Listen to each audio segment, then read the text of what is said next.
It doesn't matter if you're an auto transport broker or you're an agent. If you're getting paid to ship cars and you're struggling to convert auto transport leads, this video is for you. You're going to learn how to make more money with auto transport leads. Hey, what's up, car shipping rockstar? This training is brought to you by ReloGeek.com, the #1 auto transport broker training on the market. In today's video, we're covering how to make more money with auto transport leads, and we're going to cover 3 massive tips. So let's get on into it. The first tip we have for you today is all about mindset. Now, before you get upset and exit out of this video, bear with me for just a second. One of the things I notice about struggling sales teams is that a lot of new agents will ruin the sale before they even get started. Okay? And usually this is because of fear, fear of hearing no, fear of messing up, and fear of the unknown. So when you have like a new agent who's already told themselves that they suck at sales, chances are they will in fact suck at sales. And I'm going to share why in a second. But they've already written their story. On the contrary, if you're an agent or broker and you acknowledge that you are new and you accept that you will mess up at some point, you release the burden of failure. You realize that failing is actually inevitable. The hardest part about being a new broker or somebody that is new to shipping cars, or better yet, I should say, the biggest hurdle you have to overcome as a new broker is going to be yourself. Because if you're sitting in your office chair feeling massive resistance to picking up the phone and dialing the customer, you will miss out on all the yeses. Okay, let me say that again. If you're scared to even call anybody, you're going to miss out on the yeses. And I only can speak from experience because when I first started as a broker, and I've told this story numerous times, I didn't have anyone to train me. There wasn't any auto transport broker training courses out there. So I had to figure it out all on my own. And I was terrified of sales. I'm talking deathly terrified, almost as terrified of sales as I was of snakes. And I am terrified of snakes, even though I live in Florida where there is a lot of snakes. So I had a hard time when I was 16 years old trying to sell knives for Cutco. I literally failed miserably. I sold one set, and that was to a family friend.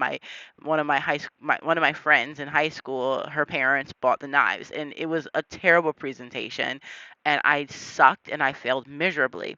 But when I became a broker, I knew that if I wanted to be successful as a broker, I had to overcome that very fear of hearing the words no.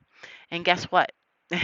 I heard no a lot, okay? I got yelled at, I got cursed out, hung up on more times than I could even count.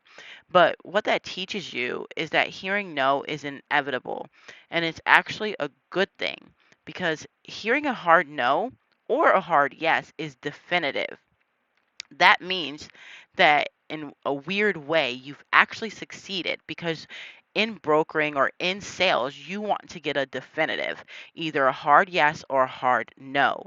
You don't want to be in the maybe because in the maybe, that means that they haven't you're not quite able to move on, which means you're kind of tied to them. Although a lot of brokers mess up and they do move on from a maybe, but that's a topic for another video. If the answer is no, like I said, it means that you can move on until you get a yes from somebody else. So you move on to the next person. If that's a no, then you go to the next one. If that's no, you keep going until you get a yes. Always remember that it's nothing personal despite how bad it feels. Again, I was there, I was in your shoes, and I still have to sell in my business. And it sucks when somebody says no, but it's nothing personal. And when you can separate the two and understand that it's just business, you're going to be in a better position. And sometimes, though, hearing a no also means that you didn't do a good enough job expressing your value. So you also have to take that into consideration.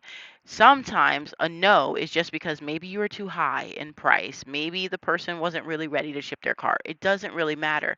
But there are instances where it is a no and it's because you did not express your value. But if you've done your job and you've expressed your value and you still get a no for whatever reason, remember this: failure is inevitable.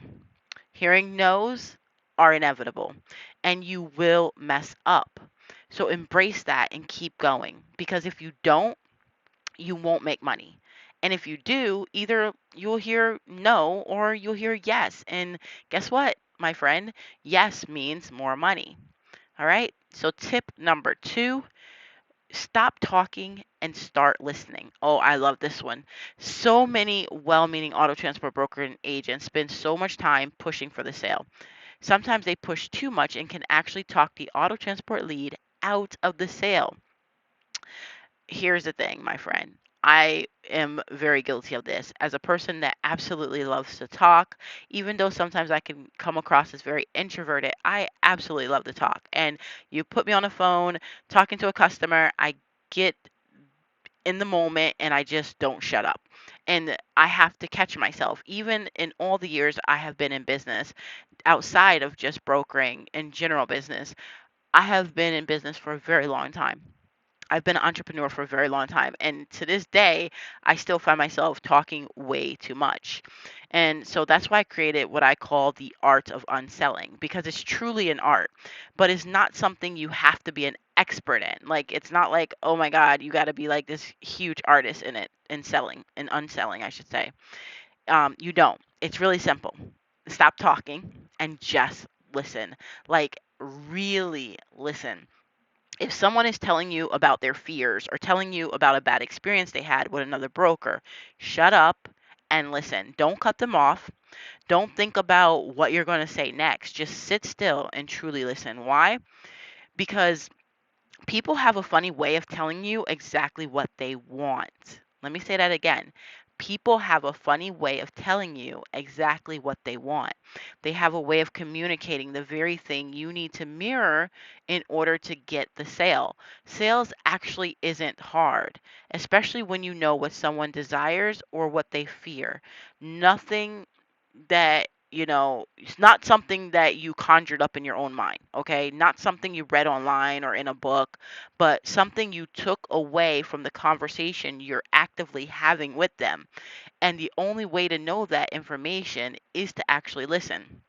When I would do role play with my mentorship students, I noticed that a lot of them were so busy focused on what they were going to say next, they missed the puzzle piece altogether. That key piece that would have gotten me, the fake client, to say yes. And when they do that, I realized that this is a common thing. And the same thing with sales teams.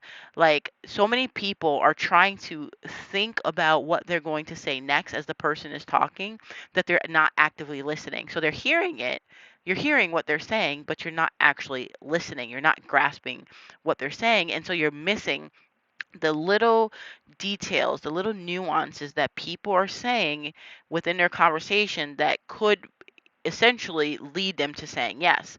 So stop talking and start listening, which takes me to the final tip on how to make more money with auto transfer leads. But before we get into the third tip, I just want to stop for a second. If you like this video, please go ahead and hit that like button. Don't forget to subscribe for more videos like this one. So let's get into tip number 3. Ask the right questions. This seems like a no-brainer, but you wouldn't believe how many people ask the wrong questions or none at all. There are 3 key groups of questions you should ask, okay? So the first one is, you want to ask questions that push the sale forward. All right? If the question doesn't push the sale forward, it's not a good question. 2, the second type of question, you want to ask questions that reveal the client's desires or fears. All right. So if it's not revealing their desires or fears, if it's not pushing the sale forward, not a good question. And lastly, you want to ask questions that bridge the gap between their skepticism of you and seeing you as the only and obvious choice. Let me just repeat that one, because I know that you might not have caught that one. I really want you to pay attention here, because this is important. You want to ask questions that bridge the gap between their skepticism of you, believe it or not, they're skeptical of you, and seeing you as the only and the obvious choice. So right now they're skeptical. You want to get them to the point of the conversation where they're like, that's it. I don't need to hear any more. I want you. Outside of that, The other types of questions can just become noise.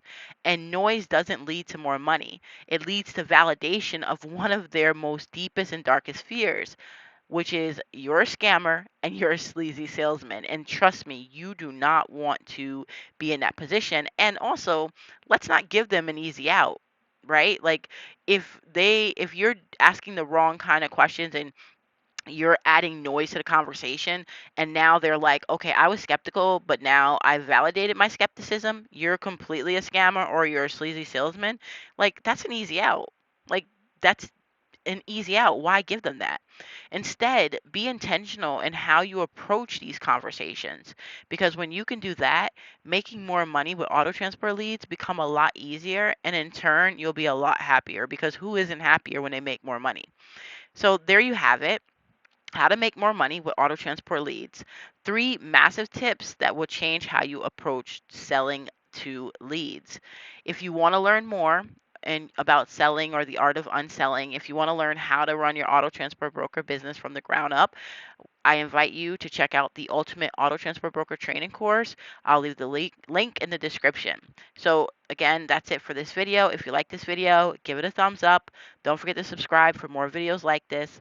This video was brought to you by ReloGeek.com. Now get out there and make moves happen. We will see you in the next one.